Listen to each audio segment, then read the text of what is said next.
Hello, welcome to Web of Stories. My name is Melinda, and I am here with my February TBR. I can't believe we're already a month into 2024. I've done a huge, 2024, I'm trying to kind of balance TBR-ish stuff with mood reading stuff. So my TBR this month is a little bit longer than I would like, but that's okay. It's going to be a weird month anyway, because there are books that as of right now, when I'm filming this, I don't know what they are that I may have to read. And that is based on the Booktube Prize. So all this is kind of determinate on the Booktube Prize also, which I can't, other than tell you what I'm reading, I can't talk about it till the round is done. And I don't need the round. I don't even know what they are yet. I'm not even sure I'll be selected for the first round. So we'll see. But let me tell you, we're going to pretend that the Booktube Prize is not a thing. And let me go into what I am what I'm planning to read this month. So let me start with the one that I don't physically have because it's an ebook. And that is Aqua Ala by Donna Leon. This is number something or other. 7, I don't know. It's early on. It's less than 10 in the Commissario Brunetti series.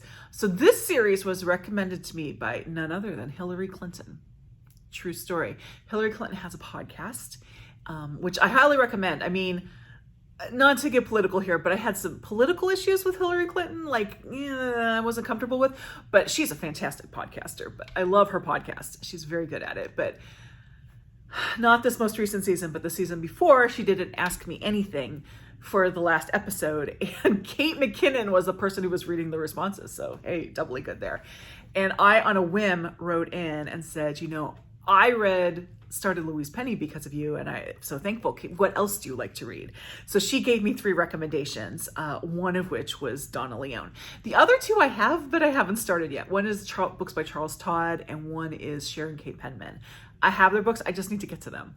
But anyway, Aqua Ala is the next one in the order that I have to go, and it is like number 7 or 8 or something like that. There are 30 some books in this series, so I have quite a ways to go.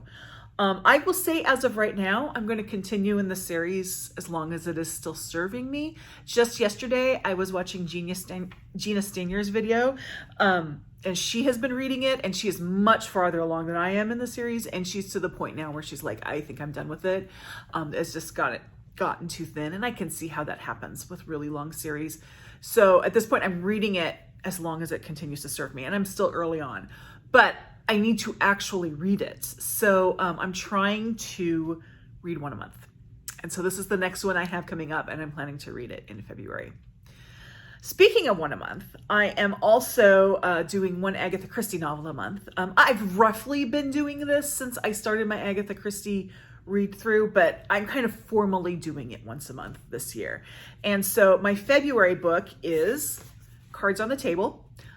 This is the next, I'm reading this in roughly publication order. I say roughly because I will jump ahead if there's some reason to do it. Agatha Christie does not need to be read in order. I just do it that way. It's an easy way to kind of follow it. So this is like the next one that's in order. But I will jump ahead. I mean, there are some up here that have yet to come, such as Halloween Party, I think has yet to come. Death on the Nile I've already read those. But so this is the next one. And this is the one I'm really looking forward to because this is the one that I think has Poirot and Superintendent Battle and Colonel Race and Ariadne Oliver. Is that right? I think that is this one. So I'm really interested in reading this one. I think this one has got like pretty good reviews. I mean, pretty good ratings as far as Agatha Christie novels go. So I'm looking forward to this one. Now, I'm doing her novels that way. I do, as I said, I'm a short story person, and I found out that 3 is my sweet spot for short story collections. So I have 3 collections going that I rotate through. I read one story one day and kind of go through. One of them, until I get through with them, is going to be an Agatha Christie. So I'm almost done with Partners in Crime. I will be done by the end of the month. So I think the next one I'm going to read is The Mysterious Mr. Quinn. And like the other ones I've read, I'm only reading the stories I haven't already read because some of these appear in other collections, which is fine. I don't think there's that many in this one. Oh, my light just died. Sorry about that. But this will be the next Agatha Christie short story collection that I read. Okay, then this one, I have this both in print and audio, and I may do a combination of both.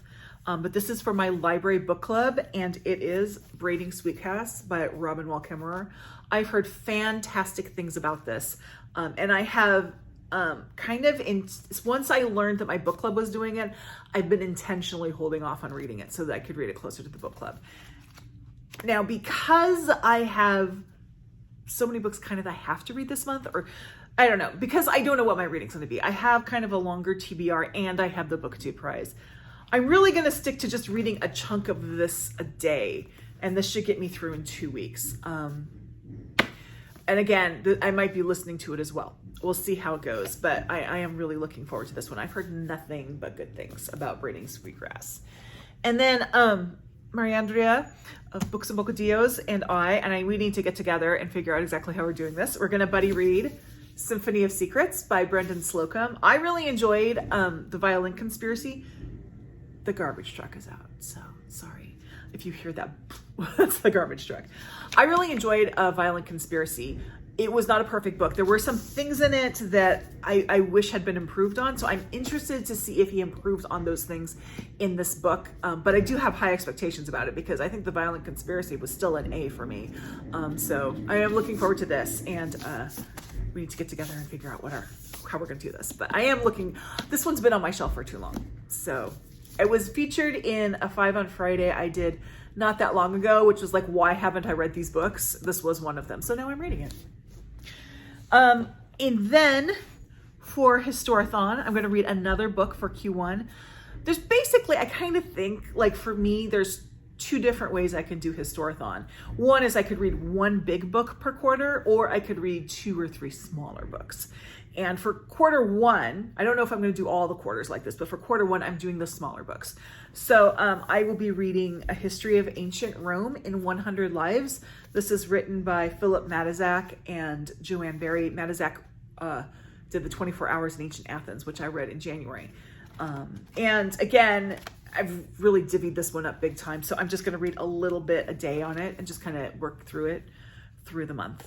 But I am looking forward to this one. You know, there's always, we talk about, you know, the thing about men and the Roman Empire. My husband is actually someone who thinks about the Roman Empire several times a day. That is actually his thing. So this will give us things to talk about because I know the general history of the Roman Empire, but he's like totally into the details. So I'll be able to have like Roman Empire conversations with my husband. I think he's in the other room. I think he can hear me talking about this. And then finally, of course, the Bard Room. And this month, our book is the play is The Merry Wives of Windsor. The first Wednesday in February, I'm going to do an introduction to this a little bit. It's going to be a really short Wednesdays with Will. I'm just going to talk a little bit about this. I will not have read this, started reading this before I film it. I'm making a point of that. But one thing I was kind of noticing is I can't find a retelling of this anywhere. Like for The Winter's Tale, I'm reading The Gap of Time. I can't find anything like that for The Merry Wives of Windsor. And if there is one, I would like to read it. So if you know of a retelling of The Merry Wives of Windsor, if you could just drop it in the comments for me, I would really appreciate it.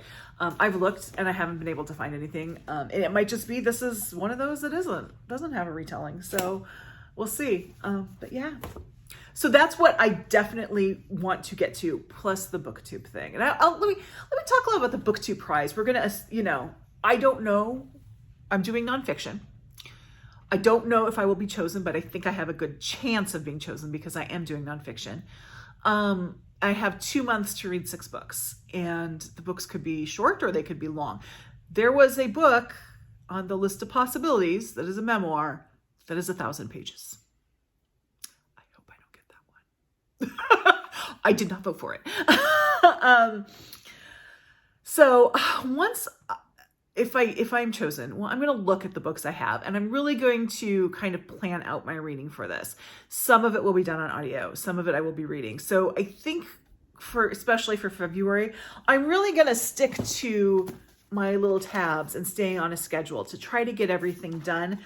Because of that, what I read in print, I think in print is going to be, it's going to take me longer, which is fine. This month, January, it's been kind of the opposite. I've had some ebooks I've had to get through, but I've been able to kind of mood read off my shelves for print. So it's kind of just going to be the opposite, I think, for February, but we'll see. Yeah. So what are you looking forward to reading in February? Let me know. Like, subscribe, join my Discord. Thank you very much. I'll see you in the next video. Bye.